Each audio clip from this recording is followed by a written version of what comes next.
AskReddit by Reddit Real. People of Reddit who have been in a coma for a long period of time. What news really shocked you when you found out what happened? I was in a coma for 2.5 months in 2015 when I was 27 following a serious car accident. When I woke up I still had a tracheotomy and couldn't speak. I don't remember a damn thing from the time I was in a coma, but what blew my mind is when I woke up my new boyfriend at the time was standing there with my parents and they were chatting to each other like they knew each other. I am a super private and had made every effort for them to not even know of him, so I found this disturbing. I also had no recollection of the accident for months, and for a week or two after waking up I had to be retold where I was and what had happened every time I dozed off and woke up. I had no idea where I was and I thought I was 23, not 27 for months. I also had a really hard time recognizing faces. Like I would see people I knew that I knew, but I couldn't remember why or their names or anything. They would just look familiar. One time a while, about a month after I had woken up, my parents took me in my hospital bed for a walk in the courtyard of the hospital. We passed a large mirror in the lobby and I freaked out. I saw my reflection and I knew it was me because I recognized my parents pushing the bed, but I didn't recognize my own face. There were no injuries to my face or anything, I just didn't recognize myself. It also blew my mind that I had gone into the coma in late winter and there was quite a bit of snow on the ground, and when I woke up it was spring and there was no snow. I had a large window in my hospital room. The news that shocked me the most was the fact that my parents had gone in and packed up my entire apartment. Like I mentioned, I was super private and the idea that they went in there and boxed up all my stuff and gave up my lease was hard to grasp. Obviously it made sense, but I was troubled by it. My grandpa's biggest shock waking from a coma was the news he wasn't in Spain. He was hit by a car near his house, England, and a lot of the nurses in it were Spanish and he caught their accent and thinks they sometimes spoke to each other in Spanish. They aren't meant to. We don't care. He had excellent care, and maybe when he started opening his eyes briefly he saw their skin tone. He couldn't understand how he had got to Spain. When he was coming around he was getting distressed. We kept telling him he was okay. He was in hospital and the tube was helping him breathe. We forgot to share the news you have not left the country. He was also shocked to find his feet hadn't been amputated. His feet and ankles weren't injured. About the only bit of him which wasn't. But somehow in the coma he thought they were. When fully conscious he was shocked at the football results. That it isn't like you see in movies. Nothing happens when you're in a coma. Your brain just shuts off. You know when you're little and you stay the night at a friend's house. When you wake up you can't remember where you're at and get nervous for a second until you remember. That's exactly what it feels like to wake up from a coma, but it never finally clicks. I woke up from a 2-month coma after a bad wreck where I broke my neck, hip, couldn't walk, etc. I could tell I was in the hospital but didn't know why or what happened. For some reason I thought I was 60, and I had been comatose for 30 years. In fact I had been in a coma for 2 months and was in my late 20s. Doctors are amazed I survived a 2-month coma, which is very unlikely, so this may be the longest period of time you'll get a legit answer. But of course people always have stories that are like, my cousin was in a 3-year coma and said, however, it's insanely rare that people will wake up after even months. Did you feel well rested when you woke up? The answer for me was no, though mine was just a week. Realistically, I'd wager that maybe the first 5 minutes and the last 5 minutes were times where I was still able to dream, but I don't actually have a clue of that.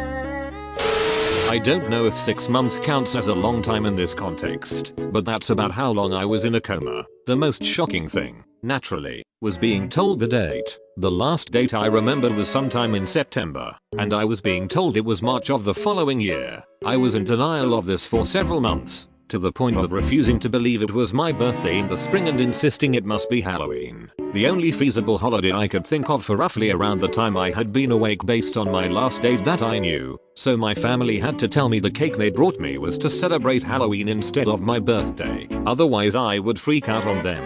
Complicating this was the fact I lost my sight in this ordeal, so this all seemed like some weird trippy dream for me that I could not wake up from. I couldn't tell you when it finally sunk in that the date was really 6 months beyond what I had remembered, but it was a trip, all the same. Edit. I clarified the cake thing, as people were wondering how I could know it was a Halloween cake if I was blind. It was more about me insisting the cake was for celebrating Halloween and not my birthday, as I was stuck thinking it was October when it was really 6 months later.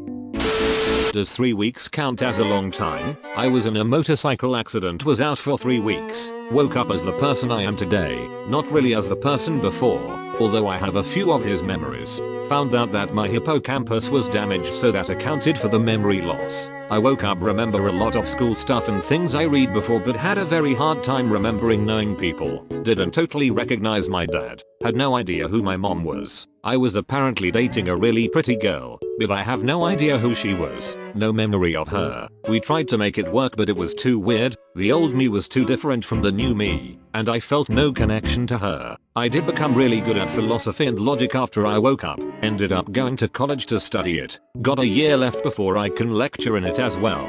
So I guess that's a plus. It's still weird, sometimes people will approach me and greet me. They know so much about me, but I have no idea who they are. I usually have to explain to them what happened, and things get a little weird sometimes, but usually end up remaking a friend. Edit. Good lord, this blew up. I'm going through all of the replies now, trying to reply to everyone in a timely manner. Edit 2. Wow, silver. Whoever out there was so kind to give me this silver. Thank you so much. I never thought I'd get something as nifty as this. Definitely made my day. Edit 3. OMG, another silver. You guys are really nice, thank you so much. And don't mind asking question at all, I love talking with everyone. I like the challenge of trying to explain it all. Edit 4. And a gold. Whoever blessed me with that gold, thank you so much. I'll be sure to pay it forward.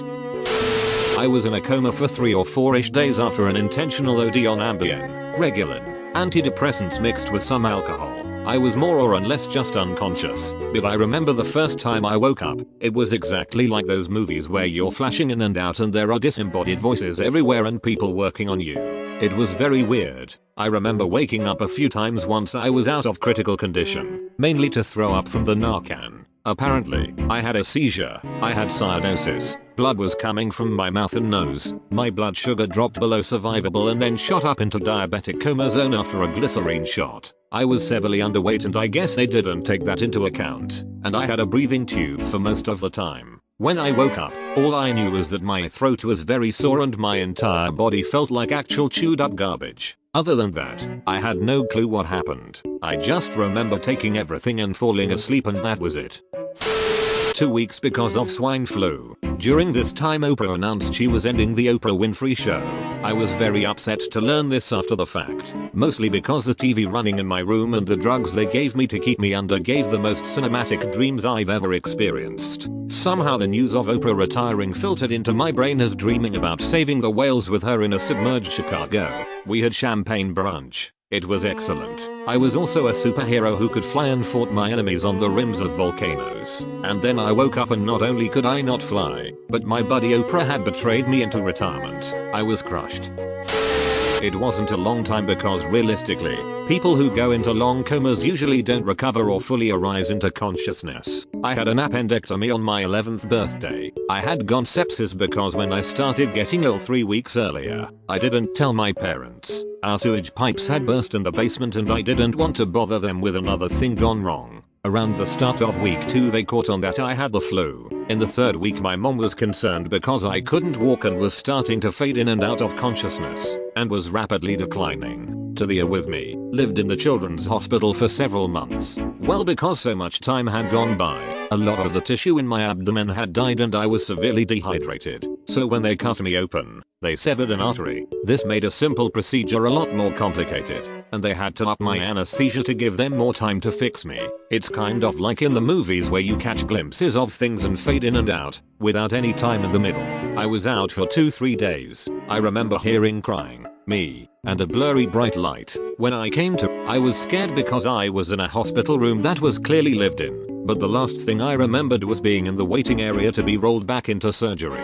There was nothing in between. I remember I was hysterical when I woke up because of how scary the feeling was. They actually put me back to sleep for the rest of the day and woke me up slowly because of how hard it was to wake up instantly. As I woke up slowly, I could hear my parents and siblings, and I was able to realize that the surgery was over and that I was okay. My surgeon came and talked to me about anesthesia and what I was feeling. I was okay after that and made a quick, full recovery.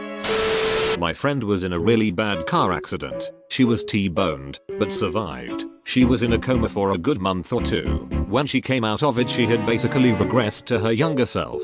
After she was released from the hospital and came home, she was a lot like a 14-16-year-old and basically had to regrow up. It was kind of wild. She is all good now with just a slight speech problem but is married with 2 kids. Thanks for watching. Like and don't forget to subscribe. Good things will come your way if you do.